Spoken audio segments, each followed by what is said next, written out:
Hi, Sundara Rami Reddy from RCP Technologies. So, automobile data మనం కనుక చూసినట్లయితే ఇండియాలో టూ వీలర్స్ 2019 కాంచి కంటిన్యూస్గా డౌన్ అవుతూ ఉన్నాయండి. Sales last couple of years నుంచి ఆ సేల్స్ అనేది కంపేర్ 2018తో 19తో పోల్చుకున్నప్పుడు తగ్గుతూనే ఉన్నాయి ఓవరాల్గా. బట్ ఇప్పటివరకైతే ఇండియాలో టోటల్ ఆల్రెడీ అయిపోయిన వెహికల్ సేల్స్ ఏంటంటే ఆల్మోస్ట్ 22 crores అనమాట. అంటే that is one of the biggest market for two wheelers ఇండియాలో. బట్ ఇంతకుముందు ఇయర్స్తో పోల్చుకుంటే మాత్రం ఇది రాను గ్రాడ్యువల్గా ఈ టూ వీలర్ మార్కెట్ తగ్గుతుంది. అదే టైంలో ఫోర్ వీలర్ మార్కెట్ కంటిన్యూస్గా పెరుగుతూ ఉందండి. అండ్ లాస్ట్ 1 year అలోన్ మనం కనుక చూసుకుంటే ప్యాసింజర్ వెహికల్స్ కావచ్చు, లేదా ప్రైవేట్ కార్స్ కావచ్చు, లేదా ఆటోస్ కావచ్చు, ట్రక్స్ కావచ్చు, ఇవన్నీ కనుక చూసుకుంటే 40 lakhs యూనిట్స్ అమ్ముడుపోయినాయి. 40 లక్షల యూనిట్స్ అమ్ముడుపోయినాయి అనమాట.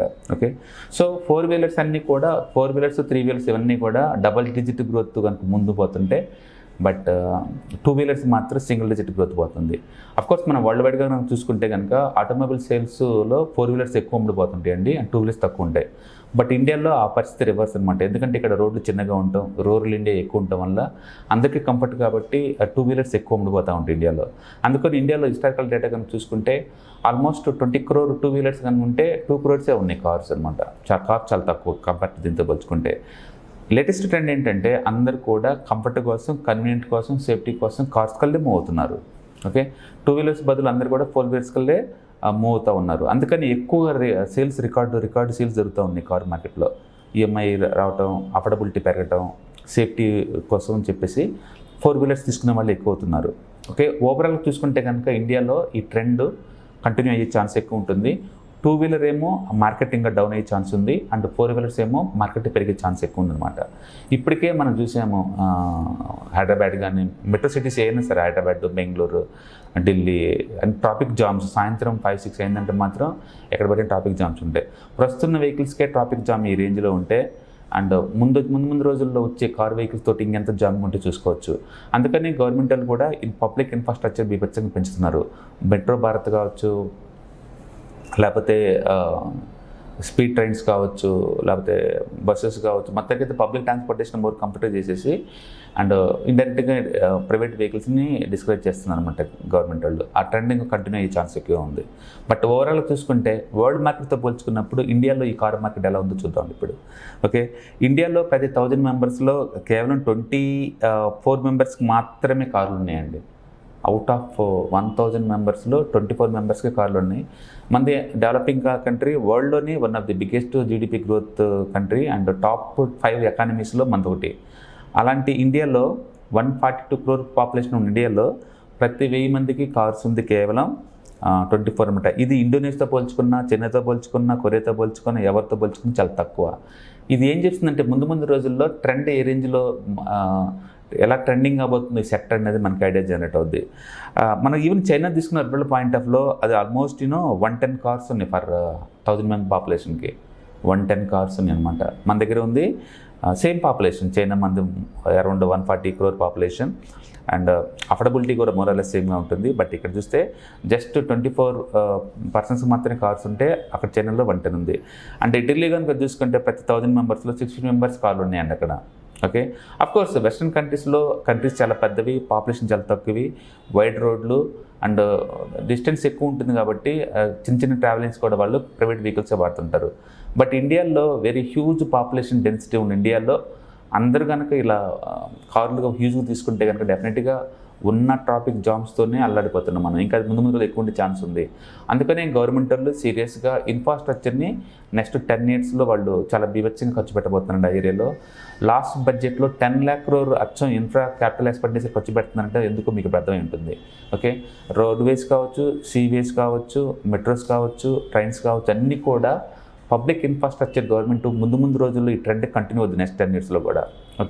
కాబట్టి కరెంట్ వెహికల్తోనే రోడ్డు మొత్తం ప్యాక్ అవుతున్నప్పుడు ఈ సందర్భంలో ముందు రోజులు ట్రెండింగ్గా కంటిన్యూ అయ్యే ఛాన్స్ ఎక్కువ ఉంది. సో మోర్ ఇన్ఫ్రాస్ట్రక్చర్ క్రియేట్ చేసి తప్ప ఇక్కడ నుంచి మనం బయటపడలేమన్నమాట. అఫ్కోర్స్ ఇండియాలో పబ్లిక్ ట్రాన్స్పోర్ట్ చాలా కన్వీనియంట్గా ఉంటుంది కంపేర్ టు వెస్ట్రన్ కంట్రీస్తో పోల్చుకుంటే.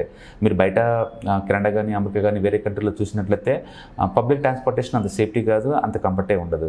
బట్ ఇండియాలో కాదు, ఎక్కడ ఓలా, ఊబర్, ఆటో బుక్ చేసుకున్నా లేదా ప్రతి 1 కిలోమీటర్ 2 కిలోమీటర్ రేడియస్లో ఈ బస్ స్టాప్లు ట్రైన్స్ ఇవి ఉండటం వల్ల పబ్లిక్ ట్రాన్స్పోర్టేషన్ యాక్సెసిబిలిటీ ఉండటం వల్ల వెహికల్స్ మనకు అంతగా యూజ్ కాకపోవచ్చు. బట్ డెఫినెట్గా కరెంట్ 1000 మెంబర్స్కి 24 కార్స్ చాలా తక్కువ అండి. డెఫినెట్గా నెక్స్ట్ డెకేడ్లో ఈ numbers going to double at least. Okay, ఎందుకంటే అఫోర్డబిలిటీ పెరుగుతుంది అండ్ జనాల సేఫ్టీ కోరుకుంటున్నారు కాబట్టి డెఫినెట్గా కరెంట్ రోడ్తో పోల్చుకుంటే ఇంకా ఎక్కువ రోడ్స్ కావాలి, ఎక్కువ ఫ్లైఓవర్స్ కావాలి, ఇంకా ఎక్కువ ఇన్ఫ్రాస్ట్రక్చర్ కావాలి. అంటే నెక్స్ట్ 10 ఇయర్స్లో this is the sector where you have to watch అనమాట. బెస్ట్ కంపెనీలు ఇన్వెస్ట్ చేయండి, లేదా ఆటో బీస్ ఉంటాయి డైరెక్ట్గా మీకు ఈ సెక్టర్లో మీరు ఇన్వెస్ట్ చేయాలంటే కనుక ఒక ఆటో బీస్ కొనుక్కోవచ్చు. అండ్ ఎక్కువ వెయిటేజ్ ఉన్న కౌంటర్లు ఏంటంటే దాంట్లో Tata Motors, M&M, Eicher Motors, okay, and Ashok Leyland ఇవంటి అనమాట. ఆల్ వెహికల్స్ 10 మంచి వెహికల్స్ ఉన్న ఇండెక్స్ అనమాట అది. సో న్యాచురల్గానే ఈ సెక్టారు ఈవెన్ సెక్టార్ గ్రాఫ్ కూడా ఆల్ టైమ్ హై దగ్గరలో ఉందండి. అండ్ అన్ని చార్ట్స్ చాలా బుల్లిష్గా ఉన్నాయి. మొత్తానికైతే ఆటోమొబైల్ 4 వీలర్స్ స్టాక్స్కి మంచి రోజులు రాబోతున్నాయి. నెక్స్ట్ ఒక డెకేడ్లో మంచి వెల్త్ క్రియేట్ చేసే ఛాన్స్ ఎక్కువ ఉంది. ఎందుకంటే వరల్డ్ హిస్టారికల్ యావరేజ్తో పోల్చుకుంటే ఇండియా చాలా లీస్ట్గా ఉంది. And 24 cars for 1000 heads. ముందు రోజుల్లో కార్ అనేది ఒక సొసైటీ సింబల్ అయి ఉండొచ్చు, లేదా కంఫర్ట్గా ట్రావెలింగ్ కోసం ఉండొచ్చు, లేకపోతే సేఫ్టీ కోసం ఉండొచ్చు. బట్ ఏదైనా కావచ్చు, డెఫినెట్గా ఈ trend going to continue. And ముందు రోజుల్లో ఈ ట్రెండ్ కంటిన్యూ అవుతూనే ఉంటుంది.